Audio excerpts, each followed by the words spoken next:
Monday morning மதிய லஞ்சுக்கு தயிர் சாதமும் உருளைக்கிழங்கும் வைக்கலான்னு பிளான் பண்ணி வச்சுருந்தேன். ஸோ அதுக்காக உருளைக்கிழங்கு ஃப்ரை பண்ணுறதுக்கு ஆல்ரெடி உருளைக்கிழங்கு வேக வச்சாச்சு.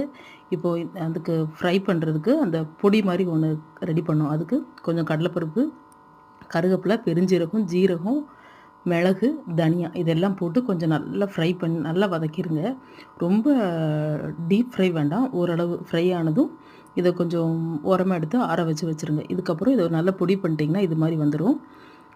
இப்போ கடாயில் கொஞ்சம் எண்ணெய் ஊற்றி கடுகு, மஞ்சப்பொடி, கருவேப்பிலை, கொஞ்சம் வத்தப்பொடி, காயம் போட்டுக்கோங்க, பெருங்காயம் போட்டு கொஞ்சம் நல்லா பச்சை வாசனை போகிற வரைக்கும் கொஞ்சம் மிக்ஸ் பண்ணி விட்டுட்டு இந்த வேக வச்ச உருளைக்கிழங்கு இதுக்குள்ளே போட்டு நல்லா ஃப்ரை பண்ணிடுங்க. இப்போ கொஞ்சம் உப்பும் போட்டு ஆட் பண்ணிவிட்டு ஏற்கனவே பொடி அரைச்சி வச்சுருக்கீங்களா அந்த பொடி ஒரு 1 1/2 ஸ்பூன் போட்டுக்கோங்க.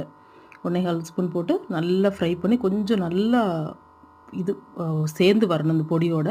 அப்போ அடுப்பை ஆஃப் பண்ணிடலாம். அவ்வளோதான். பாய்.